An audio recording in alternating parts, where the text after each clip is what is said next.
Ba ba ba ba. Da-da, da-da, do-do-do-do-do. Ba ba ba ba ba. Da-da, da-da, do-do-do. Ba ba ba ba ba ba ba. Three guys and no bear are running out of football, but that's okay because the Bucks are do in And the also no playoffs and dog. going up against the NFC East. Burp, burp, Oh yeah, no dog burp, either. There's been a dog in a while. Yeah, burp, you should ping pong more. burp. I never think of the pings, Nah, he's got his Among Us lobbies. That's what I figured. He's doing like Among Yeah, Us and it's stuff. like a whole thing. Yeah, I'll pop back in at some point. yeah, eventually. Maybe the playoffs. Playoffs. Playoffs. We're in the playoffs. Woo! We are, yeah. Woo! We made it. A whole Yeah, season. every one of us. We're all in the playoffs. We're all in the playoffs. Hey, you kind of won a playoff game by Adam Gase getting fired. Yeah, I mean, so far they're 1-0. So, Yeah. We'll see what happens. We're looking for that 3-0. We'll see how it goes. How does it feel to have Adam Gase officially gone? It feels good. It feels like the worst case scenario didn't happen. So, I'm relieved. Because it's the Jets. It could happen. It could happen, right? Like that could have happened if like Gase could have stuck around. That could have happened. Yeah.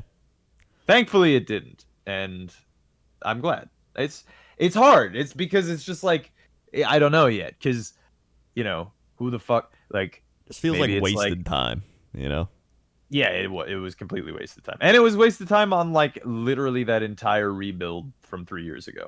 Like it was just like all of the players that were on that team including Sam Darnold were just like fucked around by like a shitty organization that didn't want to, pony up any cash to pay a real head coach. So it was just a real bummer. But I mean, actually, because of how things have turned out, we may stick with Sam Darnold. And, who knows? Yeah. I mean, you could even draft a quarterback and then, well, let him sit. We could get Fields it too. I mean, that I haven't looked really at the QBs yet. I just know that everyone was like jerking off over how Trevor Lawrence is like the second coming of Elway or something. Yeah.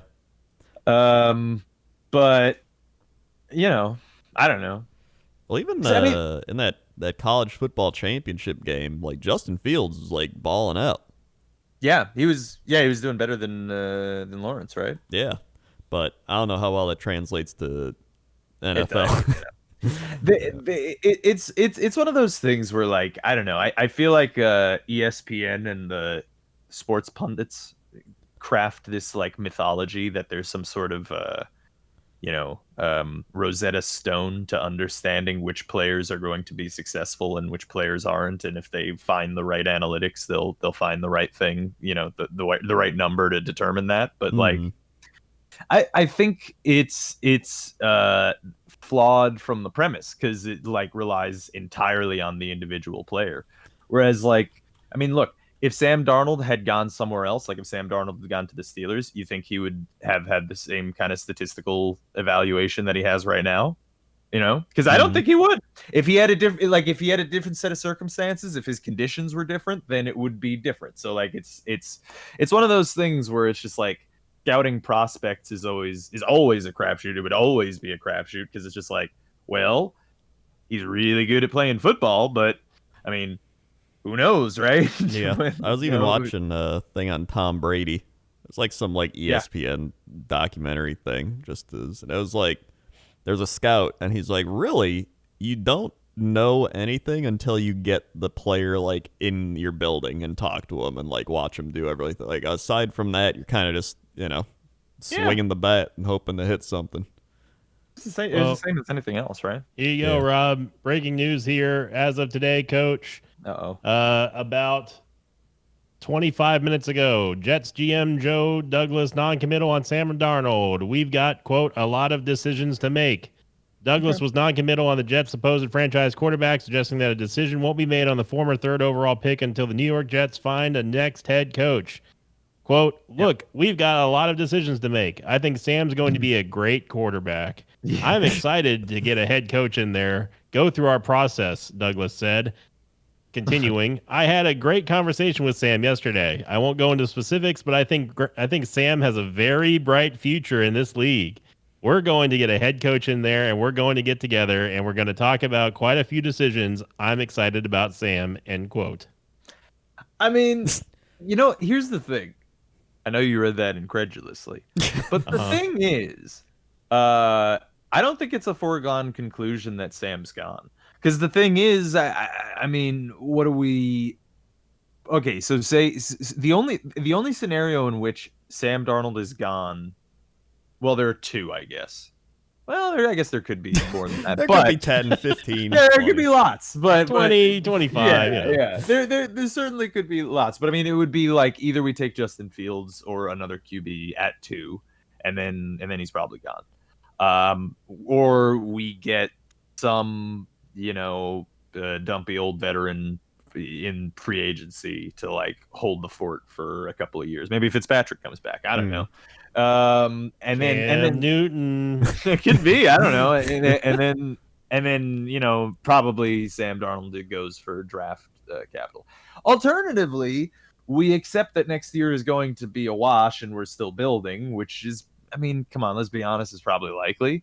Mm-hmm. And then Sam can just be our tank commander, right? Because I mean, like, why do any of the other thing? Like, and say hypothetically, like in that scenario, I actually think that's a kind of a pleasant scenario, barring us getting a better QB, because the thing is, like, hypothetically, Sam could get better under a new coach, and if he doesn't, then whatever, right? I mean, we're in the same position that we were previously. I mean, it's not like you don't have the money. Like some teams are like, oh, we got to pay our franchise quarterback. Like if he comes out and he plays well, you got like a shit ton of cap space, so it doesn't even matter. Yeah, exactly. Like if we end up having like the next year would be his 4th year, and because of the horrible contract situation for NFL players, that means that he also has 5 years. So technically there are 2 years left on his contract here. So if he balls out next year, they don't even have to pay him next year. They could pay him a year after that even. Well, Rob, as your friend and as the King of Pick'ems 2020, I hereby decree and hope that the Jets get their heads out of their asses and finally start producing something that brings you happiness. Well, thank you. I don't have any faith or hope in that, but I appreciate it. I think they're in a good spot because even though they failed the tank, right? I think looking at the draft, there's still a lot of teams that could use a quarterback going into next year. Like, just looking at the top 10, like teams they could probably trade in, the Falcons, like Matt Ryan's getting old. The Eagles, definitely. Yeah, that seems pretty likely now. Yeah, Lions with Matt Stafford getting up there. Could be. The Giants even, like I don't know about Daniel Jones. I wouldn't be surprised. The Panthers could definitely use a quarterback. Yeah, the Daniel Broncos Jones is going to be kind of contingent on how they do this year in the playoffs. Yeah. So I mean, there are teams that could want, like a lot of teams that go on to trade up to 2. Unlike the other year where like nobody wanted to trade up. Yeah, no, like theoretically, like if there's, because that's the thing, right? Is that like if you play a game like Madden NFL football, you might be under the impression that you could just trade, whenever you want, just like click the trade button, go trade. Yeah, but like it doesn't really happen that way. Even if you have such a great pick, like the 2nd overall pick, because I mean teams know that you're going to want a lot of things for that, and they might not be willing to do that. But I mean, theoretically, we could trade down here. I don't know if Joe Douglas is that type of a GM, but we'll see. I mean, it would be the other thing is that even if we don't take a QB at 2, right? Like hypothetically, say we don't take Justin Fields, but we don't trade down. There's also this dude named Sewell or Sewell. I'm not sure exactly because I've only read it. Who is apparently a offensive tackle who is really, really, really good, which is great. But it's really actually our guards that are a problem. But also, I mean, having more great tackles is always good as well. But, I mean, I don't know. By the way, to clarify about Daniel Jones, what I meant was it was contingent on if they made the playoffs going into this season and if they're going to make it next season. They didn't. The Giants did not make the playoffs. Yeah, I was wondering. I actually don't know how. Just for clarification on that. Yeah. Yeah, I was looking at Sewell. And right now it says the Dolphins have him at 3 to protect Tua, but I mean, yeah, but that's assuming that we take Fields or another QB. Which again, I don't think it's for sure. I think the Jets probably underachieved for the back half of the season. I think that they probably could have been somewhat. I don't want to say mediocre. I think they could have been competitive in a lot of their games had they chose to. Yeah. It seemed like they kind of adopted the identity of we are just going to tank no matter what. But if the Raiders game was anything to point out, it's that they can play. I mean, the Raiders are pretty trash, but the Jets definitely, had a chance to prove to people like they're not as bad as everyone thinks they are. They're just underachieving just because they kind of just rolled with it. Yeah. And Adam Gase. Yes. Adam Gase is horrible. Yeah, they wanted to get rid of him. I will say that I think the thing that got demonstrably better over the course of the season was as soon as Adam Gase relinquished play calling, things got a lot better. And then when the season was fully over and the players didn't give a shit and they were just kind of doing what they wanted and stuff, and it seemed like no one really had control of the locker room. The players are kind of running the team. Then things got better and they started winning games because that's the thing, is that the coaching staff was the thing that was holding them back. I mean, every football team, we've talked about this, is filled with 53 NFL players. They're still the best among the best in the world, even if they suck. Yeah. Compared to the other 31 teams, Yeah, I mean, the worst player on the Jets would smoke any other player at that position at any other level than the NFL. Yeah, exactly. Yeah, so it's one of those things where the players can play and they want to win. And we have there's a lot of players that still we traded Jamal Adams, but Jamal Adams always towered over Marcus May, who has now had an excellent season stepping out of the shadow of Adams. And some stuff like that. So I mean, we'll see. We'll see. We have a lot of draft capital, but Dude, I don't know. They just made us a new Twitter banner. I guess it was 23 hours ago, but Matthew Hidalgo. Coach. Yeah, I was using the old one from the old thing, but now this one's got teams on it. That's pretty neat. So let's head on over to those games. Well, I was just gonna speed through some news real quick. Some little news stories. First up, Browns COVID outbreak continues. Head coach Kevin Stefanski and 2 other coaches and 2 players. So, what did the Browns have to sacrifice to make the playoffs? And everything. The finger curls on the monkey's paw. It's like the whole team is done now, right? It's fucked. Yeah. But they made it, so. Yeah. Hey. And what did it cost them? Everything. Then there was J.J. Watt talking to Deshaun Watson after a tough season and said, quote, "I'm sorry we wasted one of your years." Yeah, I mean, yeah. He's not wrong. Right, yeah. Remember when the Texans were a playoff team? It's almost a year ago or something. Last year? Wasn't that the beginning of this season where if the Texans don't win this division, it's the worst of all time because there's no way that they fail this? Well, they had Bill O'Brien's amazing general managing and coaching abilities. Yeah, future head coach of the New York Jets, Bill O'Brien. Can't wait. Jordan Love is the first rookie first-round quarterback to not start a single game since 2011, Jake Locker. Oh, wow, yeah. Yeah, so a little crazy there. I mean, I don't think the Titans had a Hall of Fame quarterback in front of Jake Locker, but... He was dope in Madden and NCAA, though, so I remember that back in the day. Jets' Frank Gore did not close the door on returning for a 17th season. Yeah, come Yo, on back, let's Frank. go. Keep on trucking. I hope so. Mm-hmm. I mean, as long as he's like healthy and safe. Yeah. Cannot be stopped. Here's a former Jet. No player made a larger leap in sack production than Leonard Williams of the Giants, Yeah. who improved from half a sack to 11 and a half sacks. Yep. Yeah. Leonard Williams turns out is real good when he's not playing for the New York Football Jets. So he's gonna be a free agent. So I mean, hey, they can sign him back up. Wait, hey! By the way, I'm just saying. Say we go 2-0 and we get like a really good coach, that could be Sam Darnold on the Jets next year. I'm just saying. That's true. Also, I don't trust like a lot of 1-year deals because they're, a lot of them are the prove it deals, and they're like, oh, I got the money, now I can stop trying. Yeah. It could be, but I don't know. Like he never struck me as that. It was just always like our team was just bad. He was with the Jets. That's true. Yeah, it's the Jets. Daniel Jones had as many touchdown passes as fumbles this season, 11. Ouch. Nice. Jalen Hurts. Well, we can talk about this one later. And then John Elway announces the Broncos are hiring a GM and he's giving up final say over the roster. Woo! Really? That's a Broncos celebration. He's finally completely lost it.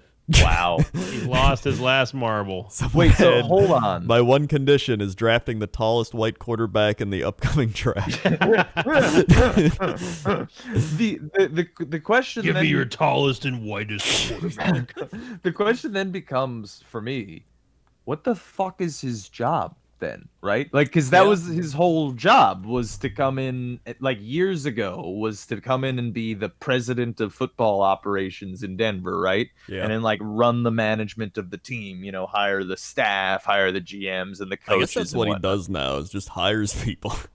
Maybe, yeah. I guess they he's can't really like they can't be like, get out of here. There's like, this guy won us like Super Bowls, man. Like, oh. This is like a manager on a car lot now.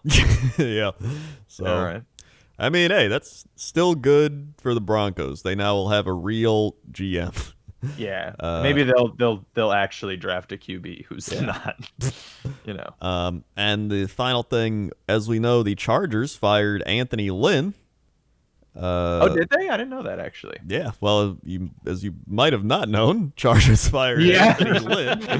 And it was one of those things where I was like, I don't think he seemed too bad. And then I'd read the Chargers Reddit, and they're like, oh my God, he made like the dumbest mistakes and like timeouts and shit. So I'm like, all right, I guess he was bad. But great news for the Chargers. They've requested an interview with Giants offensive coordinator Jason Garrett. Really? I feel like hiring Jason Garrett would just be like an ultimate Chargers thing. Like, we need another mediocre coach, guys. We need like, can we get Jeff Fisher in for an interview? That'd be great. Can we just have a revolving door at this point? Of Jason Garrett just seeing other teams after like 3 seasons. He just keeps on going and going. I mean, actually, this is a pretty good, because I mean, the fact that that the offensive coordinator on the New York Giants might get a head coaching job next year kind of just goes to show that there's no reason to get a defensive coordinator head coach. Because like the OC always goes. So wouldn't you just always want a coach that can call the offensive plays, Yeah. Because no one ever takes the fucking defensive coordinator away from you. Yeah. You know what I mean? Especially in today's NFL. Yeah. This is honestly like Jason Garrett could also like, that's like a Jets move too. Like, just bring in Jason Garrett. Yeah. I mean, I guess in fairness to Jason Garrett, like Dak Prescott's good, but I think that's because Dak Prescott's good. I don't think that's anything to do with Garrett, you're right. Like, could we say that Jason Garrett is the Ryan Fitzpatrick coaches? Yeah, maybe. Yeah, what is Jason Garrett coaching record? His coaching record is, I think it's pretty good, actually. He's 85-67.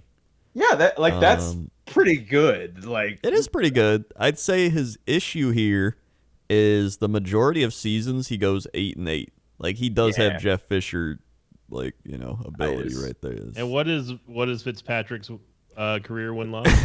That's a good question. Let's find out.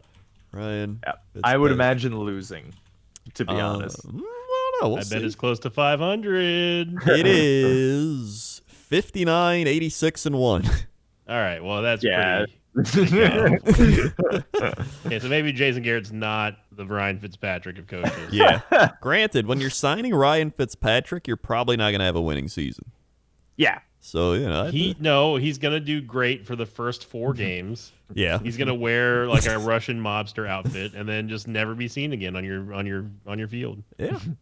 Yeah, I don't know if Jason Garrett has hit is he there? Is he Adam Gase levels of yeah, this guy's just getting jobs to get a job, I 'Cause, would he knows. rather have Jason Garrett than Adam Gase.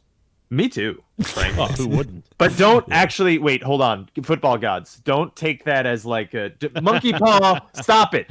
Just and the finger curl on the monkey's paw. Oh man, Adam Gase. Adam Gase is only 42 years old. I thought he was 50 something. yeah. Well, I mean, the good news is he could retire very rich, very young. Admittedly, probably the most hated coach in Jets football history. And according to Dan Giesling, he's a great guy. Good guy. Dan Giesling. Yeah. Dan Giesling, quoted on this show. We gotta get Dan back on one day. Yeah. We Problem is Dan. getting him to come on. Problem is Dan. Yeah. It's hard to get Dan timings. You know? It is. So we had football games. Speaking of Dan, We the did. Lions lost to the Vikings. Yeah. And how? It really and did. how? Matt Stafford, 293, 3 touchdowns, a pick. Kirk Cousins, 405, 3 touchdowns. Lions defense is bad. And this game was meaningless. Justin Jefferson's great, though. 9 catches, 133 yards. He's a legit wide receiver. Yeah, he had a really great year, right? Yeah. And on the other side, Marvin Jones had 180 yards and 2 touchdowns receiving on 8 catches. Yeah. That's crazy.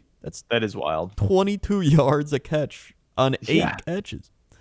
So yeah, that's those teams are gone. Bucks Falcons. Woo! Matt Ryan, the Bucks actually were blowing the game in the 3rd quarter, and then the 4th, I think they woke up. Yeah, they're kind of floundering a little bit, but I'm pretty sure they didn't care at that point. Yeah. If they needed to put the game away, they were. I mean, look, nobody was going to pick the Falcons winning this game. In fact, no one did. At least not in our circle. Yeah. And as the aforementioned king of pick'ems for the season of 2020, once again reigning supreme, I am very happy to say that I'm more successful in picking the Browns than I am the Bucks. I'm very go Browns. I'm just saying. You all lost faith, but I lost no faith. I predicted their playoff entry. That's true. You did. Yeah. But yeah, we look good. It really, really, really, really makes no sense. I do have a bone to pick with Bruce Arians. Why were we sending out our top receiver in a meaningless game? I mean, you could argue that, maybe we absolutely wanted to play the NFC East and not play, anyone else. But losing Mike Evans for the playoffs, that's not good. don't think that was really worth it. Yeah. We're playing for a 5 seed here, Bucky. We're not playing for number 1 or number 2. When that happened, I was like, when I saw him get back up, when I saw Mike Evans get back up, I was like, okay, thank God he's good. Oh, he probably just hurt it even more now. If you saw his knee hyperextend, it was bad. And the worst part was that I believe it was the Rose Bowl, or maybe it was the Orange Bowl that was being played there previously between Oregon and someone else. The field was bad during that, and the field was still bad for the Bucks game, and they had so many people falling over. And it's that's wild. An injury being an injury is bad. Yeah. But an injury being caused by the turf is even worse. And especially when it's your number 1 receiver in a meaningless game going into the playoffs. We now have lost Mike Evans. Yep. Yeah. He's gone. They say he took part in walkthrough but wouldn't have practiced.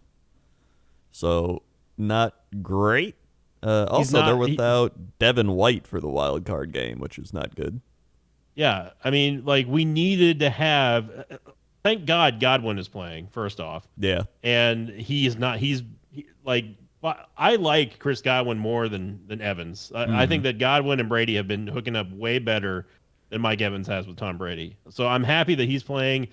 I am relieved that AB seems to, even though he may have lost a step or two, he seems to be on board with this team because he played. I mean, he was balling out of control. Yeah, On 138. Sunday. He was playing great. I mean, he's got a pretty good stat line for you this year, honestly.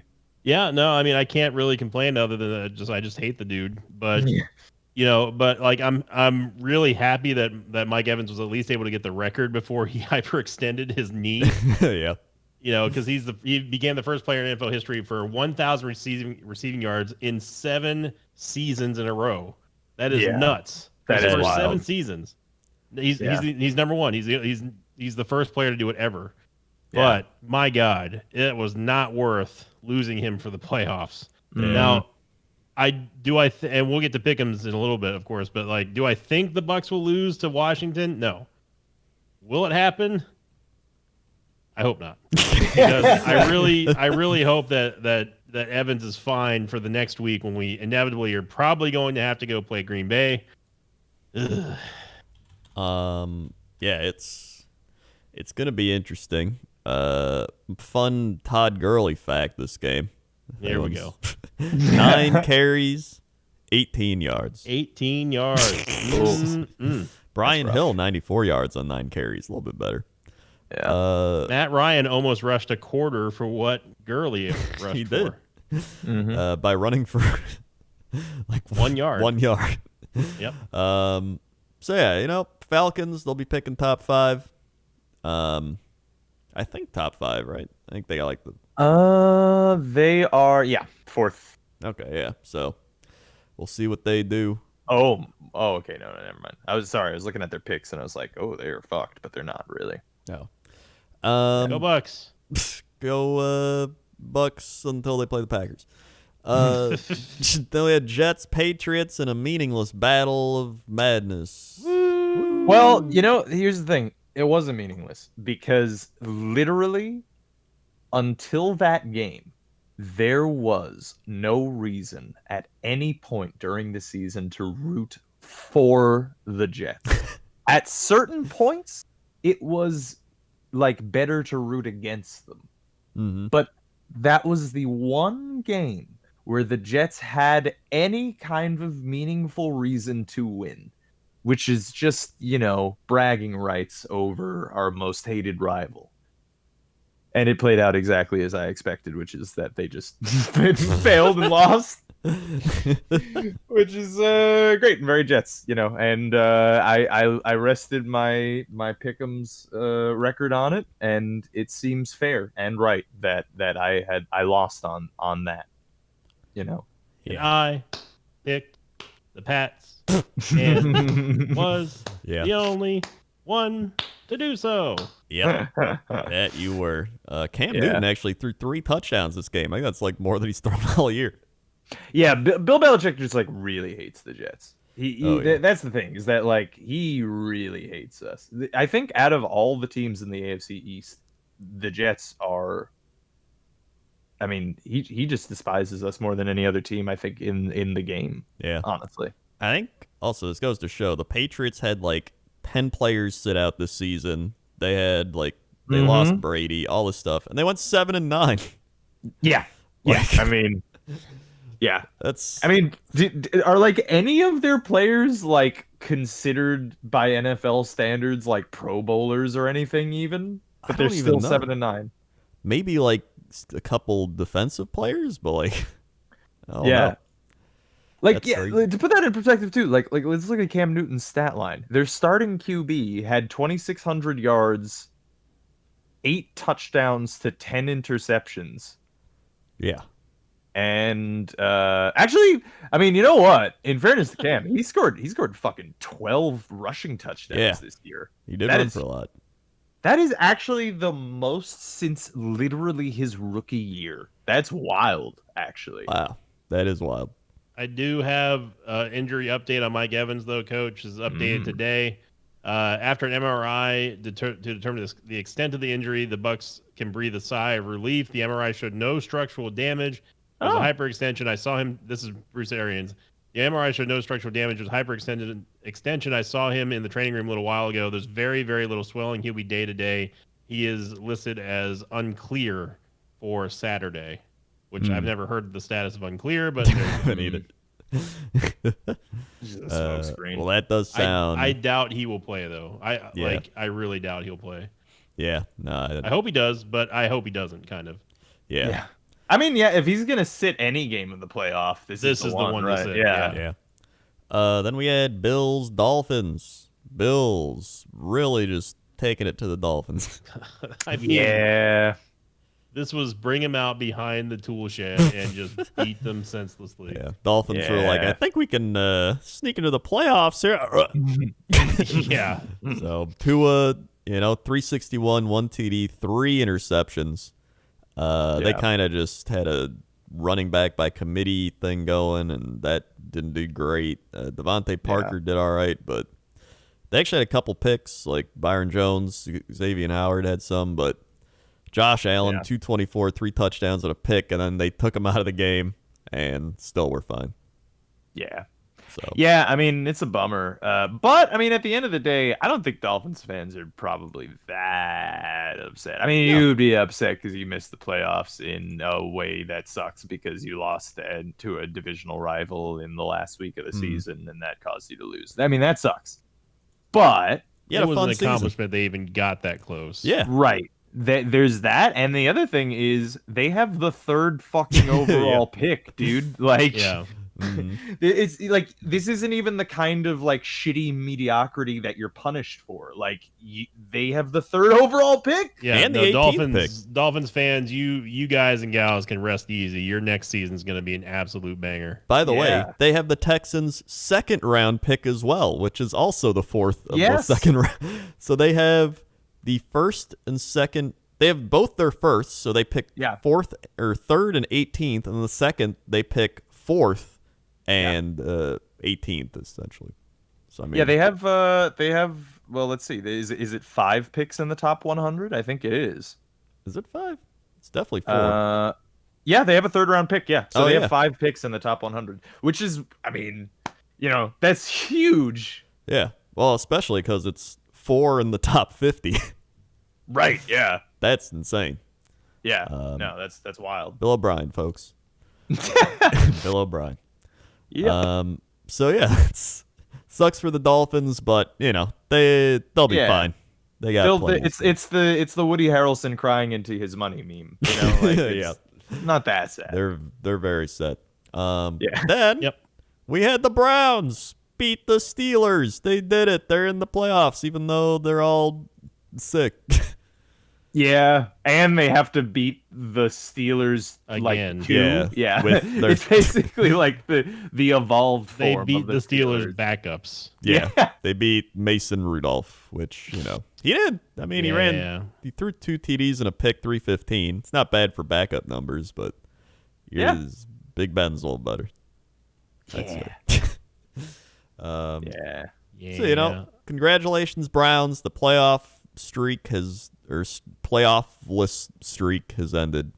But 2003, right? Yep, 2003. Yep. So they were first, only to the Bucs, who were second. Yeah.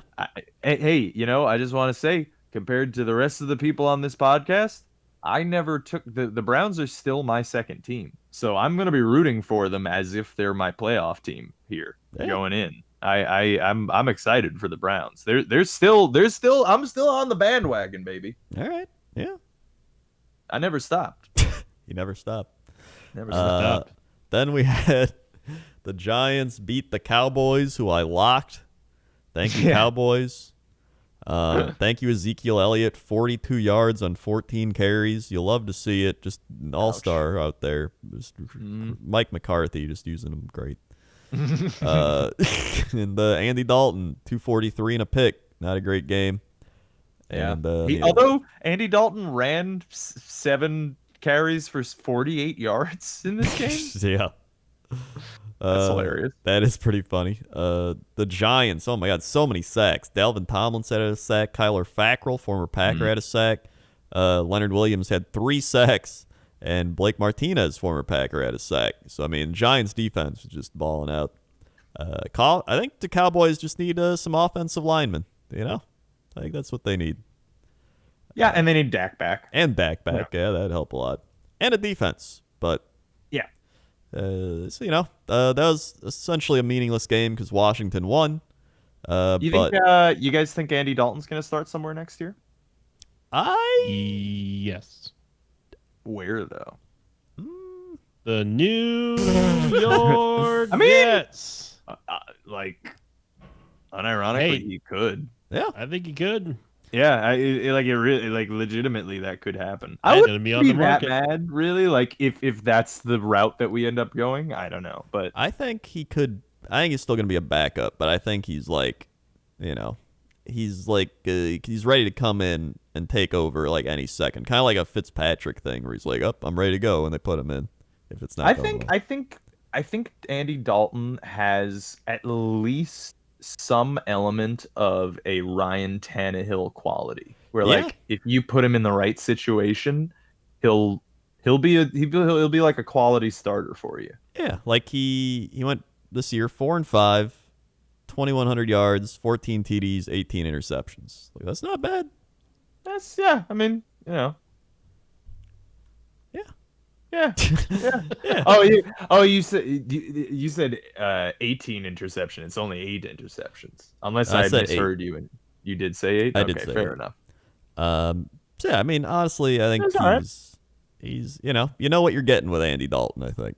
Yeah, it's Andy Dalton. Yeah. So then we had the Ravens destroy the Bengals. Yeah. They had a shaky year, but they made it in. Yeah, they did. Lamar Jackson, 10 of 18, 113, 3 TDs and a pick. J.K. Dobbins ran for 160 and 2 touchdowns. Lamar ran for 97. Gus Edwards ran for 60. And Mark Ingram ran for 39. God, they have so many running backs. It's actually insane. The Ravens are 19-1 when Lamar Jackson has 70-plus rushing yards in a game. That is wild. They had more players run the ball than they did players receive the ball. They had 4 players catch passes. 4. That is wild that that's still working. Yeah. I mean, in fairness, it is the Bengals, but, you know. Well, it's going to be fun because they're playing the Titans, so it's literally just going to be like the Ravens running back and quarterback runners by committee take on the one guy that runs a lot.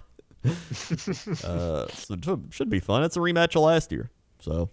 That's right, yeah. Yeah, so 38-3, Bengals just kind of were like, whatever. That game happened. Yeah, season's over for them. So you know. Colts beat the Jaguars, as you would imagine. Oh my God, Jonathan Taylor on the Colts ran 30 carries for 253 yards and 2 touchdowns. Oh wow! I didn't even realize that happened.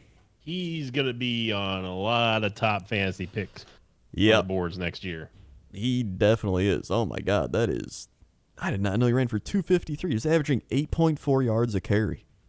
That's insane. Yeah, that actually that day pushed him over 1,000 yards on the year, and he has a fucking 11 touchdowns in his rookie year. That's really good. Yeah, that's really good. I mean, yeah, and then Phillip Rivers, 164, 1 TD, 1 pick. Not great. I mean, that's as Phillip Rivers. Yeah. Yeah.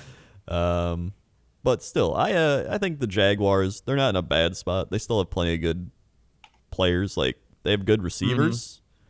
They got Tyler Eifert's there. They got like a couple. They got Miles Jack. They got like some good. That one corner they drafted this year has been really good. I forgot his name. Yeah.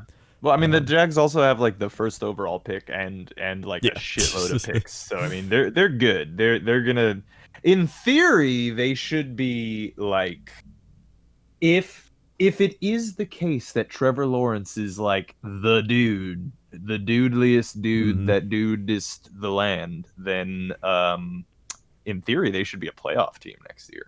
Yeah. Right. I mean, I could see them competing for a playoff spot. I don't know if they'll actually get one. I think they can be like a Cardinals, you know.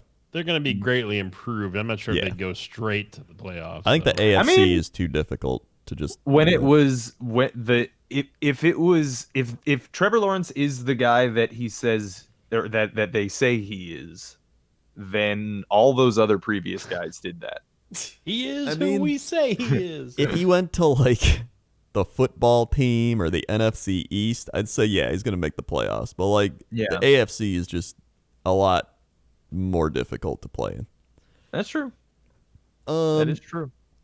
Speaking of which, the Titans beat the Texans 41-38. And how? Derrick Henry ran for 250 and 2 touchdowns, making him the leading rusher of the year at 2,000 yards running. The scariest person in football. My God, really man. hoping he was going to break the single game rushing record. Oh taken yeah, away from Adrian Peterson. that would have been great. He Yeah. ran for yards from scrimmage 2,141. That is It's just, I mean, just wild. yeah. Dalvin Cook was at 1918, and then third is Alvin Kamara at 1688. So that shows the drop off right there. But man, Derrick Henry, that team runs literally through Derrick Henry. Yeah. So there was actually a crazy game. I don't know if you saw the end of it, but like We watched the whole really thing. It was close. The Texans, for all the guff we give them, like they still continue to fight despite losing every single game. it looked like it was going to go to overtime, and then they did like a 70-yard pass to AJ Brown for a field goal. Yeah, the Texans were just ready to give up. They just wanted to show that like they had some fight left in them, but it wasn't even blown coverage. It was just a nasty play. Yeah. Like in fairness to the Texans, the way this season went was they opened it and then shot themselves immediately in the foot. Yeah. So an off season with a new coach and a new direction and the right ideas, they're not that far from what they were, right? I mean, DeAndre Hopkins is really, really good, and it really sucks that they got rid of him. Yeah. But it's not like they won the Super Bowl with DeAndre Hopkins, you know what I mean? Yeah. So it's going to be trickier without your first and second round picks, but yeah, that's going to be tough. you can still manage, Yeah. You still got Deshaun Watson, and that's, you just need a quarterback. And who knows? Maybe they'll trade for a wide receiver and get something back. Yeah, who knows? Actually, the wide receiver market in free agency could be good this year, right? Like AB would be on there, maybe. unless he actually does something in the Super Bowl. Yeah. Cardinals lost to the Rams, which Cardinals. all the Cardinals had to do in the final 2 weeks was beat either the backup quarterback Rams or the beat up 49ers, and they couldn't do either one. They Yeah. just had to win. That's all they had to do. Yep. Well, but Kyler went out, right? Yeah, Kyler did go Yeah. out. And he went 8 of 11, 87 yards, and then Chris Streveler threw a pick 6. This was essentially the Rams defense won them the game. That's really all it was. 18-7. Yeah. In fact, the Cardinals didn't really score points last week when Kyler Murray did play against the 49ers. Yeah, they scored 12. So that's they were one of the high-powered offenses, and they got 19 points combined the last 2 weeks. I don't know. Yeah. And Fitz is done, right? I don't know if he is. I'm kind pretty sure they said that Larry's final season was this season. I thought I read that. It wouldn't surprise me. Yeah, I heard that earlier in the season too, but I thought this was recent. I don't know. okay. 1 day ago, Larry Fitzgerald retirement decision expected to be a while, so he's gonna mull it over, I think. But Yeah. he did intend that earlier in the season. He did say that. So I think he should be back for one more. I would like it. Yeah. Yeah, I mean, I want him to. Give Kyler a chance. don't stick him with new receivers. Yeah, He's been so good for so long too. he really has. Larry Fitzgerald. Yeah, I mean, shoot, we talk about DeAndre Hopkins, Deshaun Watson. Shoot, freaking Larry Fitzgerald. He was basically the Andre Johnson before, Andre Johnson left. Yeah. Like he was already that. And I mean, like, this is like pretty much. I think if this isn't his last season, then like he would have peaked going to the Super Bowl against they played against the Steelers in that Super Bowl, I think, didn't they? Yeah. Yeah. But how many years ago was that? That was like 2013. That was a while before ago. that, Oh I God. think it was. It might have been before that. Yeah, I think you're right. It was. Super Bowl was 2009. Yeah. Right. Yeah, that was the year. Yeah, that the Jets got knocked out by the Steelers in the championship. That was the game. year Rodgers was playing the Cardinals in overtime, and they face masked them, and they said no, they didn't, and then there was a pick six, and we lost. I remember that one now. That was fun. Was that also the one where Roethlisberger threw that like beautiful back corner ball I think it to was Antonio Holmes? Yep. Oh man, Man. that was so good. Yep. So you know what, Cardinals, even though they missed the playoffs, very much improved, and they're gonna just keep getting better, I think. Yeah, I mean, Kyler seems like he had a good season too, like a better Yeah. season than his rookie season too. Yeah. So yeah, they'll keep getting better, I think. Then the Saints destroyed the Carolina Panthers. Drew Brees went 201 for 3 touchdowns, 22-32. Ty Montgomery ran for 105 yards. Ty Montgomery. Montgomery. And then the Panthers just didn't really do anything. In Yeah, fact, it was, P.J. Walker came in and didn't really do anything either. So, Saints, they had to win in a hope for the 1 seed, but it didn't matter in the end. Yeah, I'm Because- pretty sure they kind of knew. Yeah, I think they knew too. Because the Yeah. Green Bay Packers won and got the 1 seed. Hell yeah, brother. Very good, very great, very fun. Packers will See- be the #1 team in the NFC. Now, I haven't been here very often. Yeah. In fact, the last time that I was in the playoffs was, well, never for me, obviously. But, I mean, Uh-huh. for my team was when I was like 18 or 19. Oh, yeah. That was- Are you not worried that the team, like fucks off a little bit, and then the bye week comes and you get fucked over by like a surprise, the Washington football team's coming. Now- You know what I mean? Yeah, so as somebody who almost watches their team in playoffs every year, I got some experience.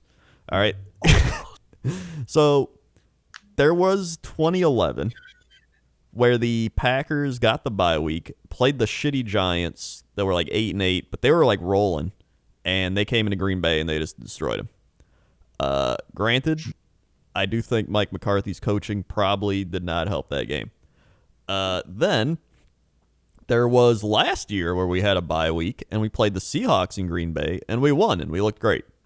So like a lot of times I think people be like, are they getting rusty? But sometimes it's just like, I think it's just the matchups. Sometimes maybe I think another time this happened was 2007. Brett Favre's last year, they played the Seahawks at Green Bay after the bye in the divisional round, and the Packers like shit the bed in the first like 5 minutes of the game. They fumbled it, Seahawks got it, scored, and then they scored. It was like 14-0 like the first 4 minutes, and then they ended up coming back and scoring like 40 points and winning. So I think sometimes I think they might get a little rusty and shake it off, but I feel like when you've been playing football this entire year, like nonstop, you don't just forget like riding a bike or something, or maybe you got to, go out there and play a couple snaps. But once you get going, I don't think there's any problem. Yeah. Plus, on top of that, you don't have to play wild card week, so you don't have to get injured. Exactly. And risk that. And anything can happen in the playoffs. So like you're better off just saying, hey, we'll take our free win and then get to play at home. So Yeah, exactly. Yeah. Yeah. I mean, look at the Patriots. Look how many buys they got, and that then impacted their ability. Yeah, no, I think it's objectively better to get the bye, of course, but Yeah. Especially now. but it's just like the couple times where the bye team loses, and it's just like, ooh, that's gotta suck. That's gotta sting, right? Mm-hmm. A lot of times it's because the other team you're playing against is like just rolling so hot, Right? Like, in 2010, when the Packers won the Super Bowl, they were that wild card team that made it in, and they were just rolling. And so they went into Atlanta, and I remember because Atlanta, I think, beat the Packers pretty easily earlier in the season, and the Packers were just so hot. Like, I think it was like 28-14 at halftime. Like, they were just rolling. Like, Rodgers was playing out of his mind, and it was a beautiful game. Amazing. But yeah, it was one of those sounded great. Yeah. It was a hot summer day. But yeah, this game was. I knew the Bears were going to play hard this game. I knew they were going to have a good game plan. I knew it was going to be closer than the last one, and it actually was. Like, they came out, they went up 7-0, and then Rodgers went 11 for 11 for like 150 yards and 3 touchdowns in the first half. Like, he was just smoking them, and then he came out in the second half and like threw an easy 7-yard touchdown to Valdez-Scantling, who just dropped it. And yeah, he's Valdez-Scantling's just horrible. It's like he'll make crazy plays, and you're like, yeah, he did it, and then you just flip a coin to see if he'll catch the next one. And it wasn't even bad because he dropped it. Well, it was, but like it was bad because it killed their momentum. Like after that, everything just started kind of. It was a perfect throw too. Yeah, it was right on. Like he should have been 12 for 12 for 4 touchdowns at that point. And just like, but then Aaron Jones got going a bit. They started going to Adams, who, he's Devontae Adams. Big Bob Tonyan had a touchdown. Dominique Daphne had a touchdown, who people didn't even know was on the team. He's like our backup fullback or some shit. The thing with the Bears, all right, so the Bears are 8-8. They are who we thought they were. Mm-hmm. Yep. I feel like they played their hardest this game, and it just wasn't enough. Like you can tell the talent gap is there, to the point where like the Bears had to play a perfect game, and as soon as they made mistakes, they got killed. Like they were within 5. They had a drive that was like 15 plays, 80 yards. They converted like 3 4th and 1s, and then they had another 4th and 1, and I don't know why they ran the play they did, but he went shotgun, rolled right, and then threw it incomplete. Like, it was I was like, why wouldn't you just sneak it up the middle like the other 3 times?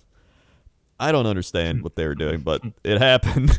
And the Packers got the ball back, drove down, scored, and it was like over at that point. Because then Trubisky had to, take the training wheels off, and he threw a pick. And that's the problem. Is they played the keep Mitch Trubisky from making mistakes game plan the whole game. It was like short dink and dunk passes, constant 5-yard like out routes and little, running the ball screens. And as soon as they were like, we're down by more than 10, then he's like, all right. Then he threw it over the middle. He got picked off. Like, and even then, there's right before the half, he almost threw a pick in the end zone. Like, he threw it right to Kevin King, who, like, I swear, he's got like MVS hands. He just dropped it. So I'm pretty happy. I think the Packers are playing like probably the best football I've seen them play since like early 2000. Since they won the Super Bowl. Honestly, that's the last time I saw them play this good. Let's Aaron hope Rodgers, that we see each other next week, Coach. I hope so. I think that'd be fun. So like, once we're done with the teams, I'll give you a little playoff breakdown of what I want to see.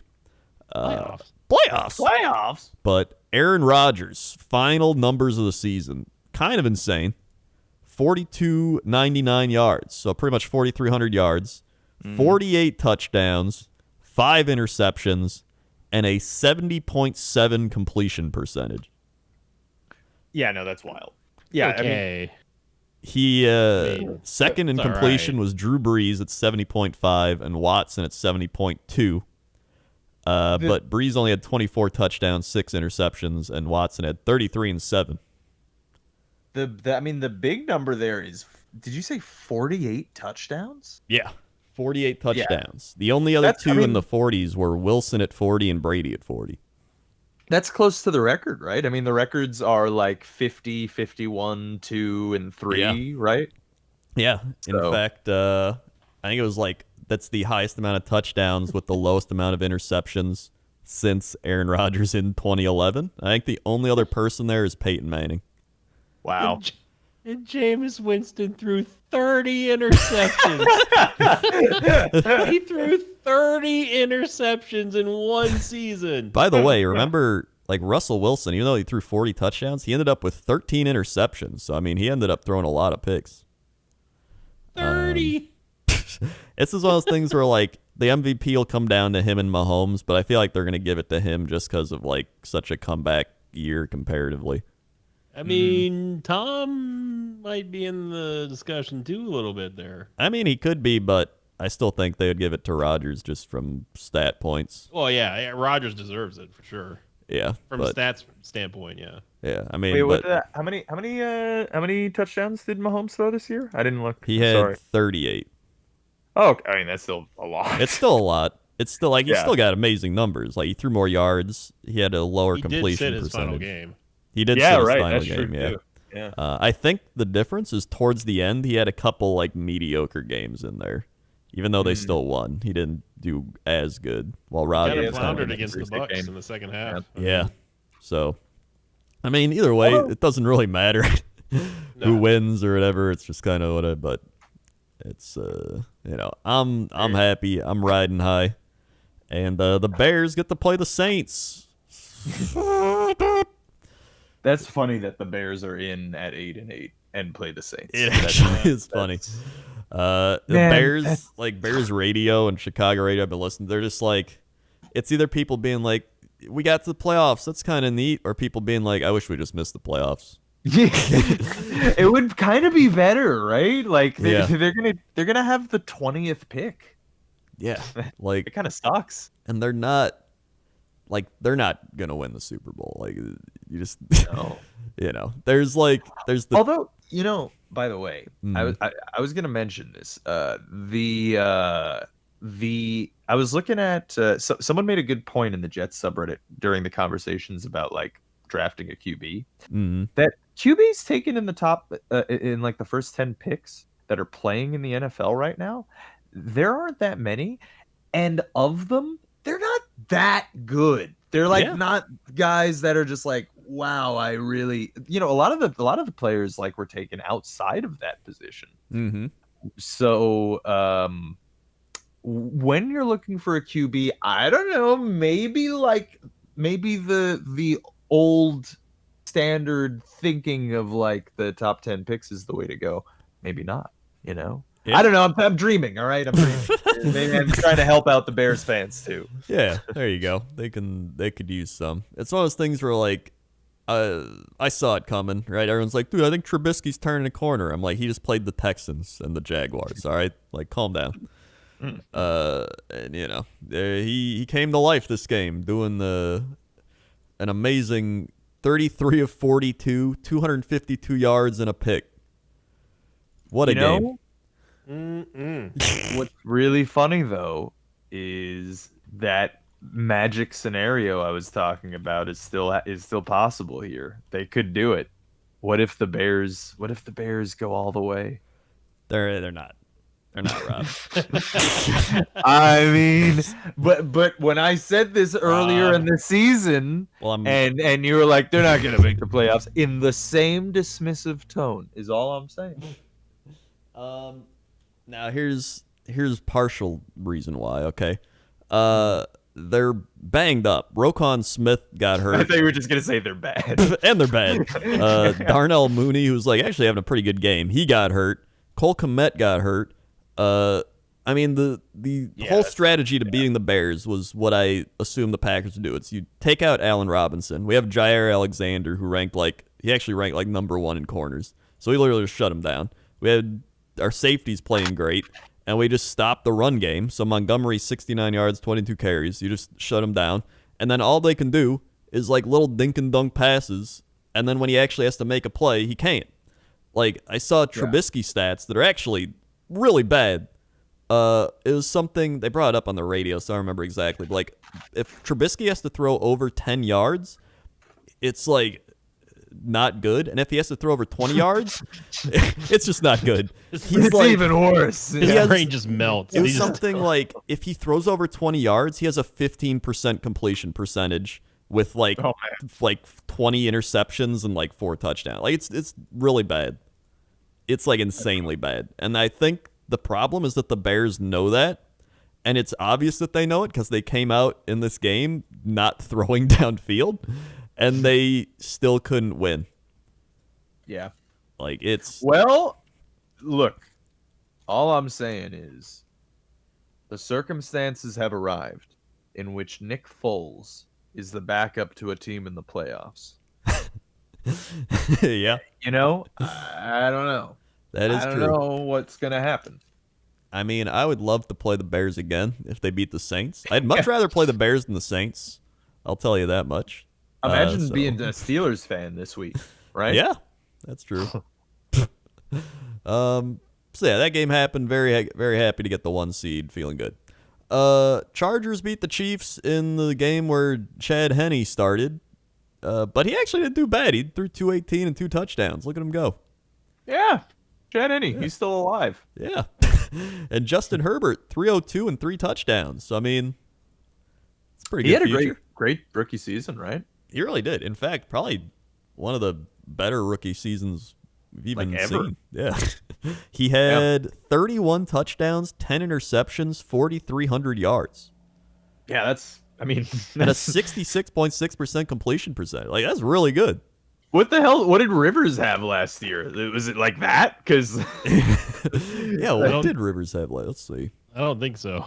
Rivers last year had 23 touchdowns, 20 interceptions, and 4,600 yards. So actually worse. Yeah. So I mean, he's looking better than Phillip Rivers did in the same system. And then what do you do? This year, Rivers was 24 touchdowns, 11 interceptions. So he actually did a little better with the Colts. But comparatively, if you look at like just touchdowns, he was right next to Ryan Tannehill and Derek Carr. He beat out Derek Carr, actually. He beat out Matt Ryan. Yeah. So he was number 10 in touchdowns out of all quarterbacks. And that's really wild. I think to me, only throwing 10 interceptions as a rookie is like pretty solid. Yeah. Like, if he keeps getting better, like, he's going to be he'll be a top 10 quarterback. Yeah. No, I mean, you know, if this is, I mean, that's why it's kind of the thing, right? Because, I mean, you know, sophomore slumps could happen. Yeah. You wait 3 years, but it's really good. It was a really great first year. Yeah. So, props to him. Yeah. That game was meaningless. So then we had the Seahawks beat the 49ers. It was close, but the Seahawks scored 20 points in the fourth quarter to win it. Wilson, 181, 2 touchdowns. DK Metcalf didn't really do a lot. CJ Beathard, 273 and a touchdown. I think they're going to move on from Garoppolo. For sure. Yeah. I think his time is long over. Are there like news sources saying that? Because like that's just kind of always been a feeling of mine, but I don't know if that's like the Niners are actually thinking about it. You know? Yeah. Let's see. ESPN makes a case for surprisingly comfortable 49ers to keep Jimmy. Okay, that's ESPN. I don't give a shit. Could 49ers move on from Jimmy G in offseason? I don't think they've said anything yet, but okay. What's his contract? It's running out soon, I think. Contract. Yeah, let's see. Over the cap. Down. Looks like he's through 2022, right? Let me see. Yes. But they can cut him next year because, like, on the right hand side it says dead money and cap savings. Oh, so, like, yeah, you're right. Yeah, so they can cut him. They can cut him if they wanted to, or trade him. I mean, they might do that if that's going to be a thing. I don't know. Yeah. I feel like, if they cut him, because right now the dead cap's like $28 million, but next year it's $2.8 million. So, like, when you cut him, you know, Would it be when they cut him after this season that it'd be 2021? Well, so the left column is dead money and the right column is cap savings. So Right. they actually would gain if they cut Jimmy Garoppolo today. I think they would save 21 million. They would gain 21 million in cap space. That's what I was thinking. It was like it's 2020, so I'm pretty sure that. Yeah, I feel like I would do that. Like, Yeah, I would just move yeah. on. I mean, yeah. I don't know. That's it. Would be, but the question is like, where do they? Where are they even drafting? Yeah, 12th. I mean, yeah. I guess they could try to take a QB there. I don't know. Yeah. I don't know where the other guys are projected. You don't really lose much by keeping him around either. So maybe you keep him one more year and then cut him if he's not good. Yeah, I guess depends on if they want to go after someone in free agency or need to re-sign somebody big. I feel like the question is how much does Kyle Shanahan have control Yeah. over roster decisions? Because I almost feel like Shanahan would want to move on. Because if Jimmy G goes down next year again, then Shanahan's just out of a job, right? Like they'll just wipe them all. Mm-hmm. Yeah. So I feel like Shanahan would probably want to move on. Would be my guess. Yeah, I think so too. So I mean, we'll see. But I don't know. I don't know. It's all just baseless speculation. I don't know what I'm talking about. I don't know. So then we had, oh God, where am I? The Raiders Broncos, meaningless game. Apparently no Joshua one in the world watched this game. Josh Jacobs got a DUI or something after the game, so that's not good. Oh, that's a bummer. Yeah. Well done. Well done indeed. And Drew Lock actually did okay. 339, 2 touchdowns. Yeah. But meaningless game. He had a pretty decent rookie year, all things considered. I mean, the big thing here is the Raiders just blew it. They blew the season. They may have won this game, but they blew the season. So yeah, no, they really did. I mean, they really kind of had to make the playoffs. If this was any other coaching situation, Gruden would be like gone, I feel like. Yeah. Wait, who did the Raiders take on? He was a edge rusher from Clemson. I know. Josh Allen. Or no. It's something Clellan. Yeah. Wasn't it Clellan Farrell? That was it. Clellan Farrell. Yeah. I just looked at the stats and I didn't see him have stats. So I'm like, where is he? Let's find out. He had 2 sacks this year. Well, he's a rookie, Oh no, he's in his second year. Oh yeah. Yeah, it's not great. He actually had 4.5 sacks his rookie year. So he regressed. Oh boy. And 18 tackles, 9 assisted tackles. Yeah, he was actually worse across the board. And I guess he didn't even play yesterday, or did he? I don't think he. Raiders, everybody, Raiders. Oh, I guess he was placed on the IR. Okay, but okay, so he probably didn't play as much as well. But a month ago, they said Clellan Farrell dominates Jets, but when your stats come against the Jets, I don't know if I even want to count it. Yeah, I mean, So Raiders Broncos going forward. I still think they're on the rise. I think they can improve, but surprisingly, the fact that they managed to get Elway to step down in that meaningful, because I think that is a meaningful way, like for him to just be like, you know what? Yeah, my decision making isn't good. I mean, I'm sure that's not a decision he made. I'm sure people were like, your decision making isn't good, John. Yeah. But and then finally, we had the Washington football team take down the Philadelphia Eagles in what was the Eagles tank game. So I don't know if you guys saw this one. If you didn't, you're lucky. But the Eagles played Jalen Hurts. He went 7 of 20, 72 yards and a touchdown. He ran for 34 and 2 touchdowns. And he was pulled for Nate Sudfeld. Why? That's what everybody's wondering. All right. Okay, cool. Jalen Hurts actually admitted after Sunday night's game he knew Nate Sudfeld was coming in at some point, and Brandon Graham said he also knew. Not sure where the disconnect is coming from.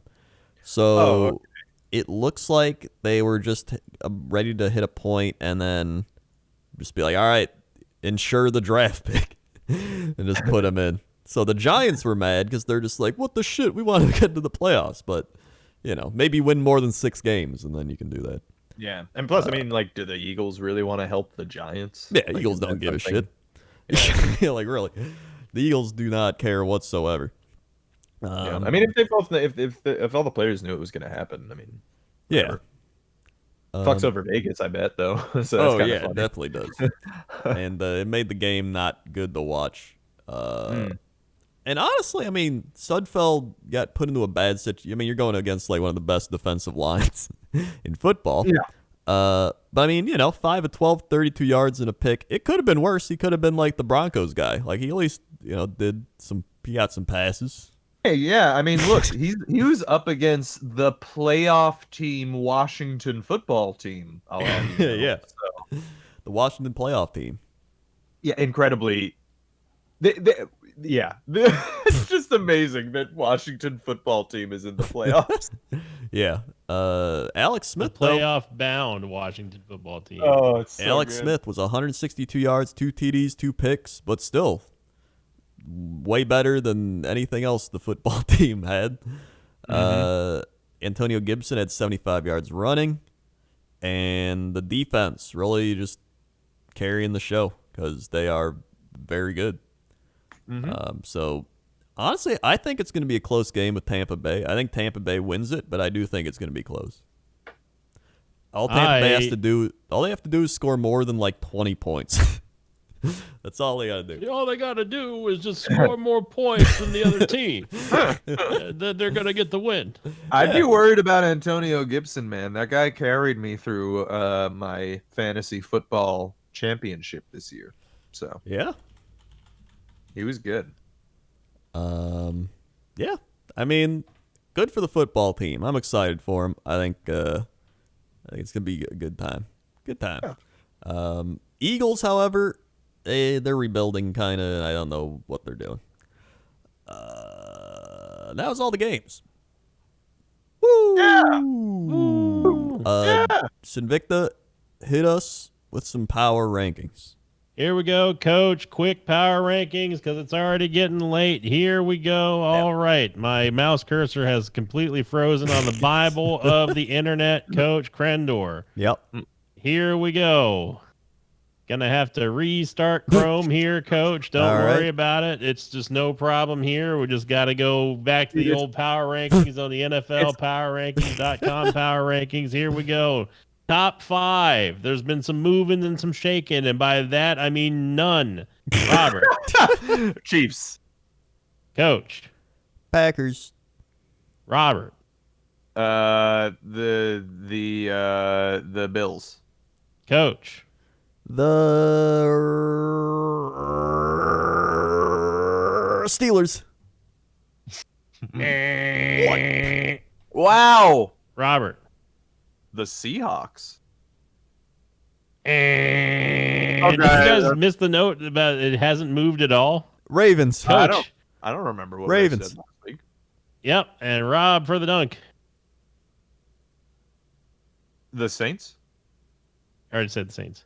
Well, now you got me mind flooded here. The Colts? You're missing the Bills. What's the matter with y'all? I didn't. You said the Bills. Yeah, I thought we said the Bills. We didn't say the Saints. You didn't say the Saints. Either way, you all lose. Number 1 is Kansas City. Number 2, Bills. 3, Packers. 4, Saints. 5 for the Ravens. The Tampa Bay Buccaneers are ranked number 6, Coach. Woo! Jumping up 2 spots to leapfrog over the Steelers, who fell down to number 8. The Seattle Seahawks at 7. The Browns stayed at 9. And then the Tennessee Titans at 10. Here we go for the fattest doink. This team has dropped 4 spots On the NFL PowerRankings.com Power Rankings coach, they went from 18 to 22nd. Name that team. Is it the Eagles? Good guess, but it's the Dallas Cowboys. Dallas Cowboys. Now, Robert, I have faith in you. Here you go, because this is your team now. Oh, all right. The thinnest dink. The team that has risen the most in the rankings this week, going from 23rd to 19th with a record of 7-9. Name that team, Robert. Wait, are you telling me that it's the New England Patriots?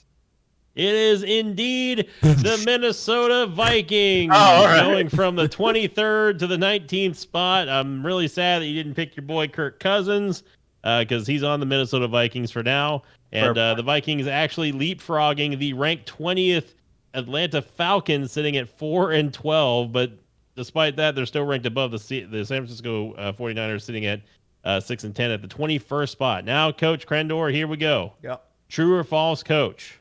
Yep. The New England Patriots, the 7-9 New England Patriots, are ranked below the 6-10 New York Giants. False. That is correct. Woo. The Patriots actually rose 3 spots, almost getting the thinnest dink, going from the 26th to 23rd spot, leapfrogging over the Giants, who stayed at the 25th spot, and the Panthers, who now fell from the 22nd to the 24th spot. And then lastly, Robert, for the final power rankings of the regular season of this 2020 season, true or false, the New York Jets have moved.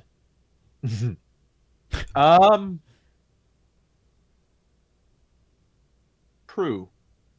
That is correct. Whoa. The Jets at 2-14 have fallen from 30th down to 31st. Yeah. And as has become tradition here, we end it with Dan Hansis of the NFL.com Power Rankings Bible of the Internet reading here, quoting the Jets write-up, and I quote, "The Jets did what they had to do on Sunday, firing Adam Gase after 2 grim seasons.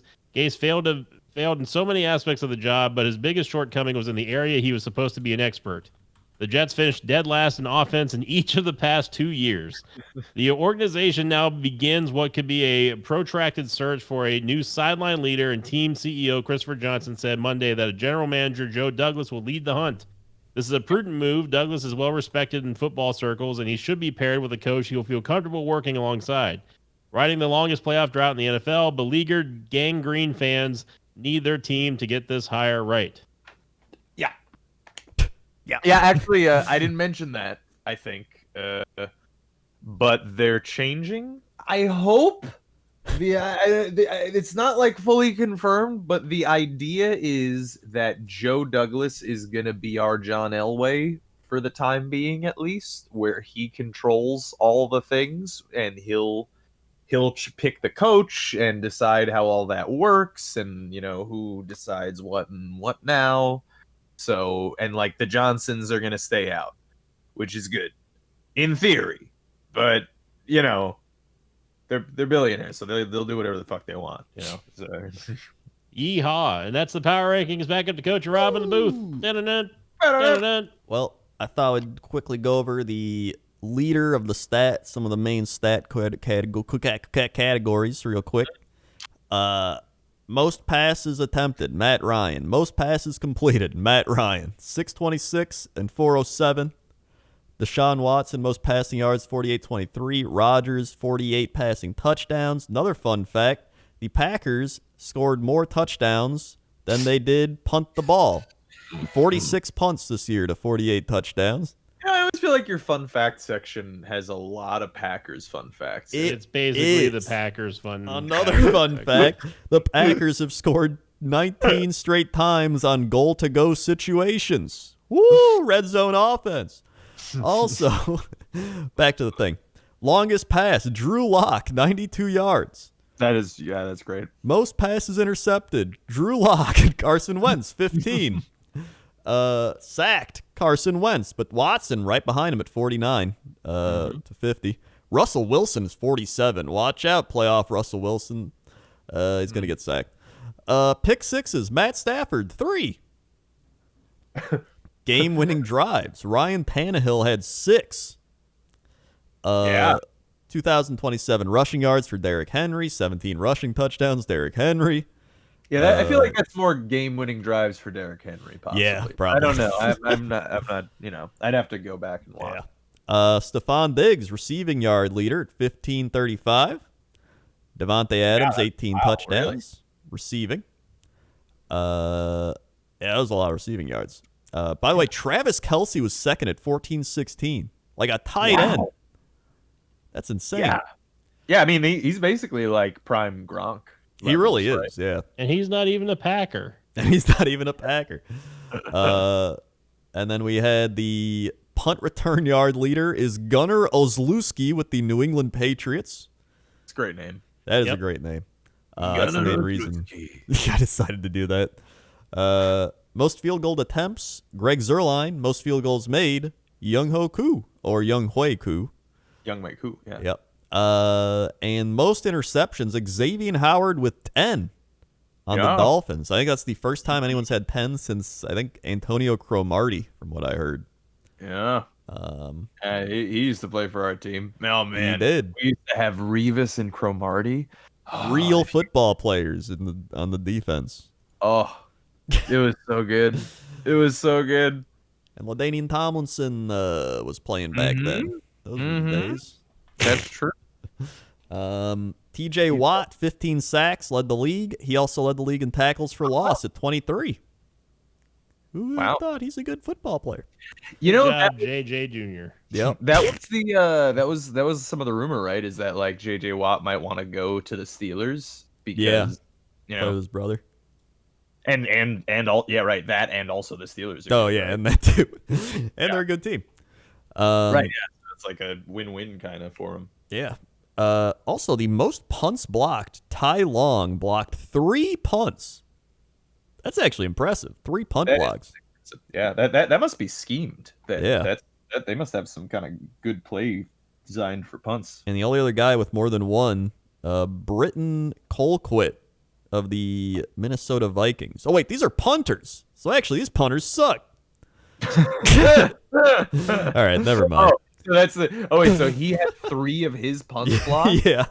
Oh, that sucks. So that sounds like it's scheme, and his special teams coordinator sucks. Yeah, I think so. So yeah, those are your fun stats of 2020. And we have more stats 2020, Coach. Shout out to again Pixel Haven and Hipponora for doing all the incredible work this past season for Pick'ems and for all the miscellaneous stats and graphics. They're awesome. Indeed. Obviously, the highlight, besides me being the king of Pick'ems as always, a couple of fun facts here for the 2020 season. Coach Crendor's most picked team was the Packers, surprise, surprise, at 16 picks. The least picked was the Jets at 2. For Sinvicta, the most picked team was the Buccaneers at 16 picks. Surprise, surprise. The least picked was the Jets at 0. Robert, your most picked team here was the Packers, surprisingly, at 15 picks. And the Broncos were your least picked team. And then Bear, his most picked was the Cardinals of all the teams at 14 picks. And the Broncos were his least picked with 1. The best predicted team for each, Coach Crendor, was the Chiefs at 15-1. Invicta was Ravens 15-1. Robert was Chargers 12-3, and for Bear it was 13-2 with the Chiefs. And then overall, the stats here for this is the career for since the podcast has been going. Coach Crendor sits at the most picked with 45 picks at 97.8% across the entire podcast lifetime has been the Packers. He's picked the Packers almost 100% of the time. I'm not lying. I don't even remember the times I didn't pick them. And your least picked was the Jets, sitting at 17.4%. Sinvicta, the Patriots are the most picked at 41 picks for 89.1%. With the least pick being the Jets at 6 picks overall for 13%.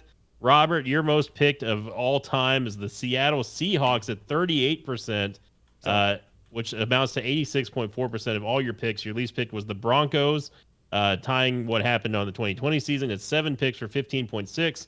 And finally, Bear, his most picked was, surprise, surprise, the New England Patriots at 33 picks, only 84.6% of his picks, with his least pick being the Washington football team at 21.1% of all his picks.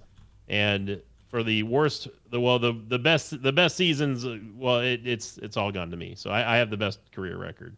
I have the best career record, Rob. Hey, I threw last week on purpose for the sake of the memes. Yeah, on purpose. Yeah. There's video evidence of it. So really quickly here before we go on to pick'ems, one more fun stat line for the career. This is the career of the lifespan of the podcast. Coach Krendor's worst predicted team. This is hilarious. The worst predicted team for Krendor are the Chicago Bears, sitting at 23 wins and 23 losses. Sinvicta's worst predicted team is, of course, the Buccaneers, sitting at 20 wins and 26 losses. Classic. Roberts, well, we'll save Roberts for the end. Bears' worst predicted team are the Rams, sitting at 17 and 21. And then Rob's worst predicted teams are the New York Jets at 21 and 24. Which surprisingly is not the worst record out of all of them, which are the Buccaneers for me at 20 and 26. That is funny, actually. Now know the root reason why Coach Krendor hates the Bears even more. Yep. You're blind to their division rival. You're blind to them. Yeah. You know? It's, and apparently I'm, flip a coin, and that's what the Bears game will be. The Chiefs are 3 of our 4 best predicted teams. Bear, myself, and Coach have all predicted the Chiefs to be the best out of all the teams. Rob's best predicted team as, surprisingly, the Cincinnati Bengals. How do you do it, Rob? It's the me and those cats from Cincinnati. We go way back. I actually lost what I was gonna say anyway. So actually, though, I did want to mention that it is funny seeing the media picks and seeing how we're just like better than a bunch of professional. Picker it is people. Pretty funny. Yeah, but so is Discord too. Yeah, which is also because it's just like, it's pretty. It turns out it's around this value somewhere is what anybody can predict a football game at. What we're trying to say is listening to this podcast makes you a better football predictor. Yeah. You should get us money for it. Hugely. Yeah. Better. Lots of money. 100%. So it's time for NFL playoff pick'ems. Playoff pick'ems. Playoffs. We'll never get production value, we promise. So first game up, we've got the big time honker, Colts Bills. It is a honker. Bills. Yeah, I'm taking the Bills. I think the Bills are gonna ride it out. I do not see any way that the Colts win this game. Yeah,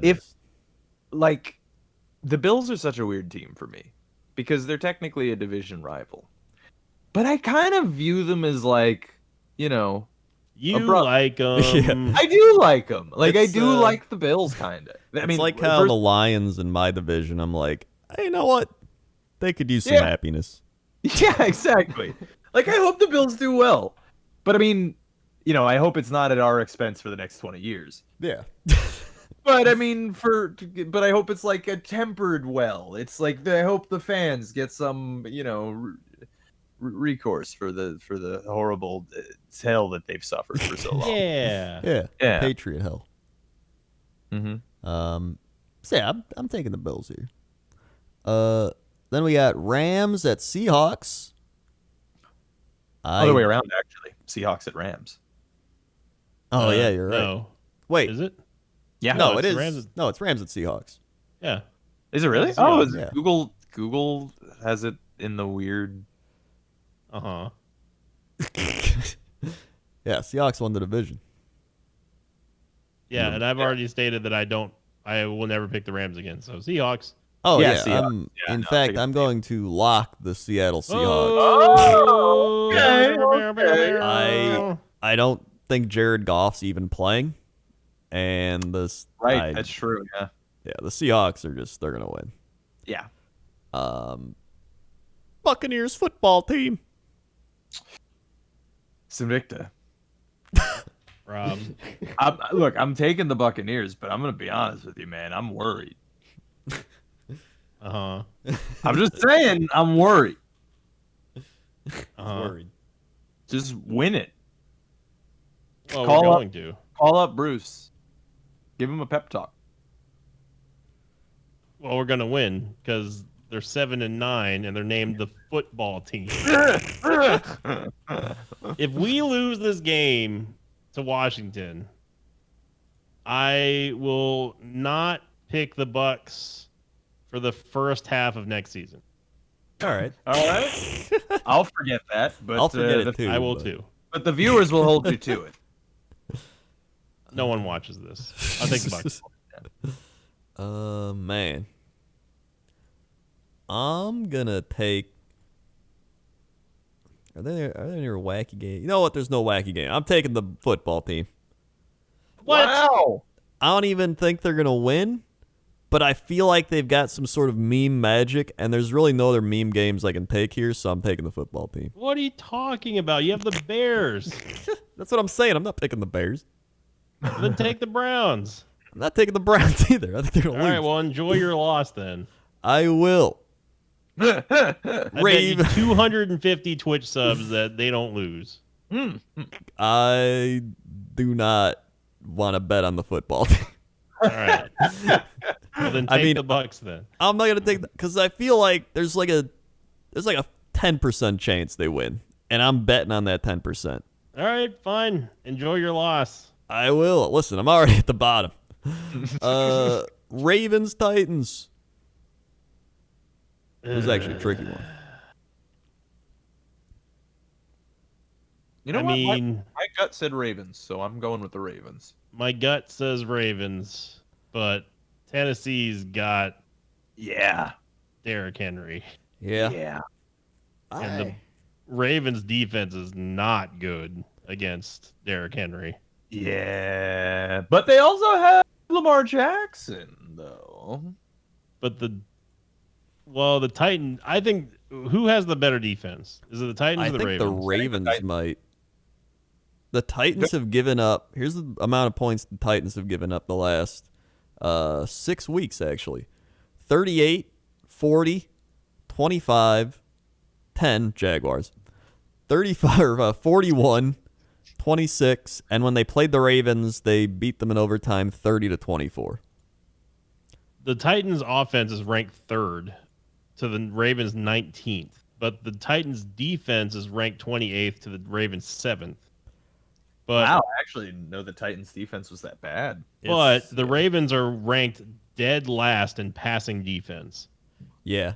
Well, here's the thing. It's like the Titans don't have a pass rush, but they don't really need it because the Ravens don't pass. Their rushing game is ranked 1 and 2 in favor of the Ravens. Damn. Ravens 1, Titans 2. This is a battle of the running teams.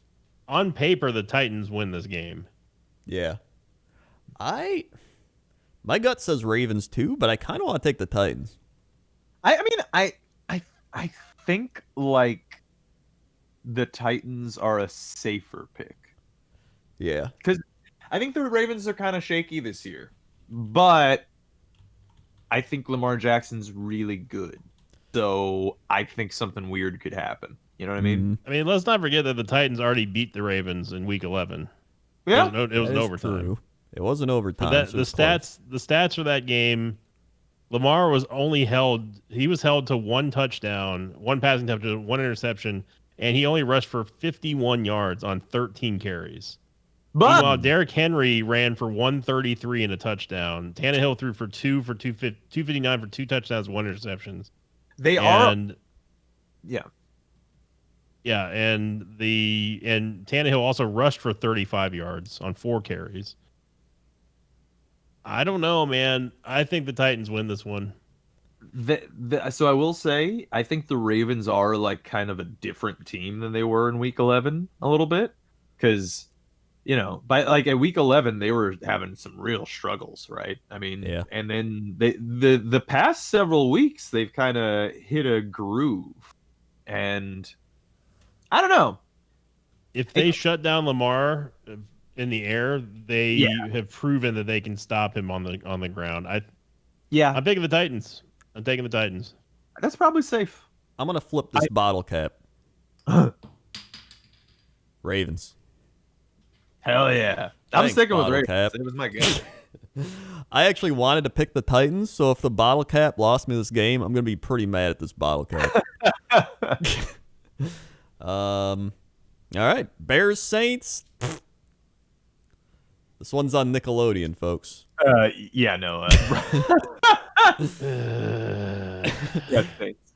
I don't like the Saints. I don't hate them like Sinvicta does, but I like them more than the Bears, and so I'm taking the Saints, also because I don't think the Bears are good.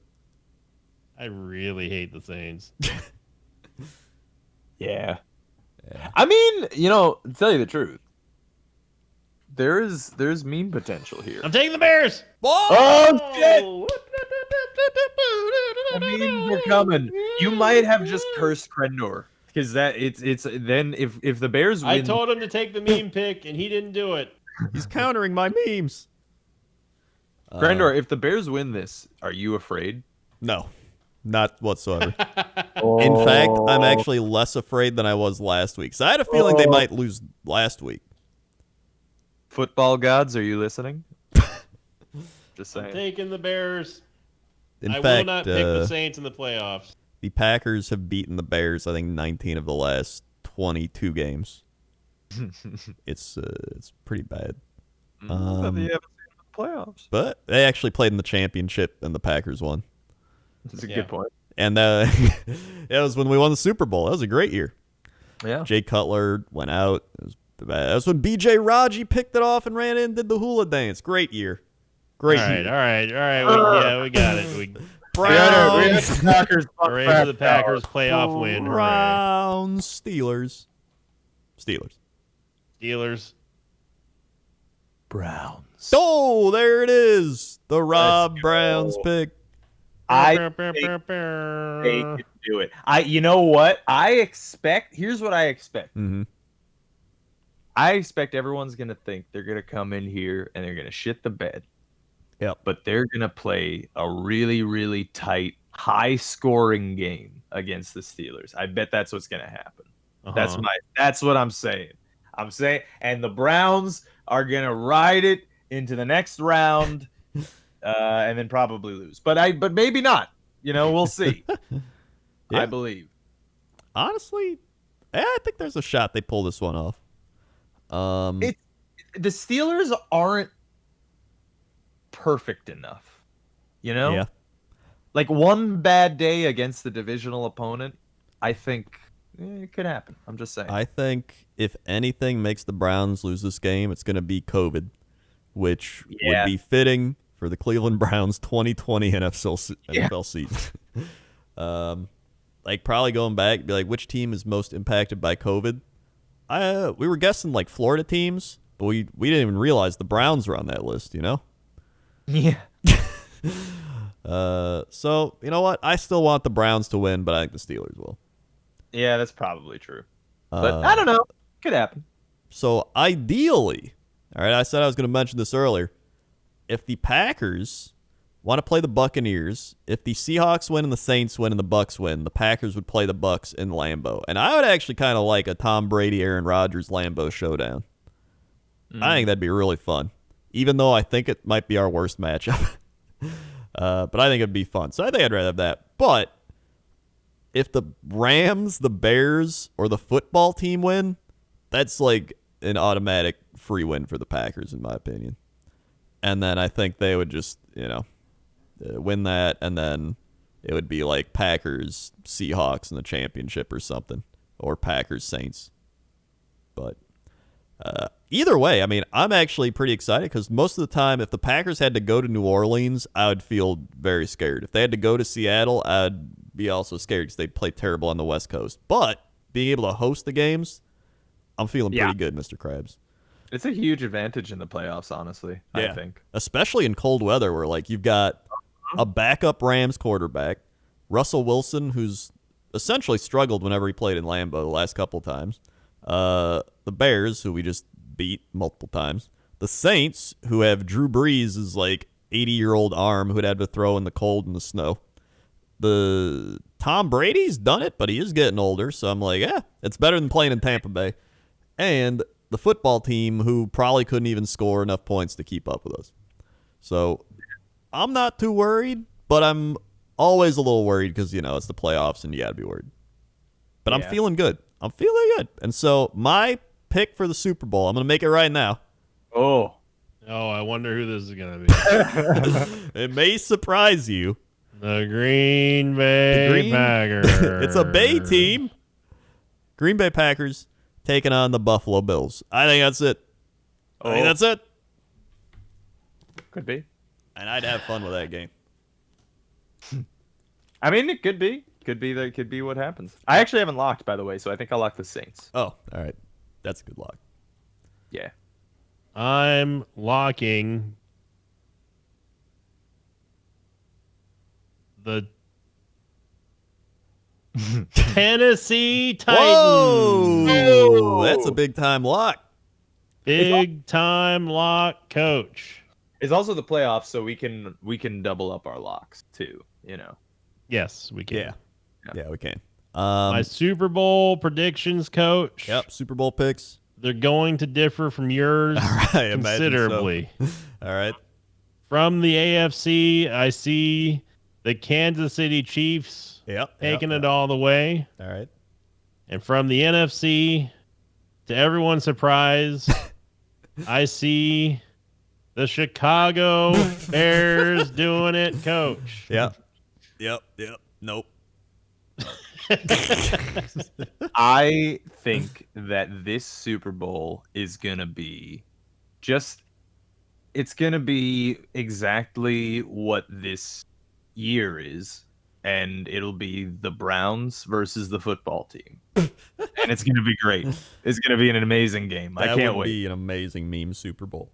Wouldn't that be the greatest 2020 Super Bowl matchup, the football team versus the Browns?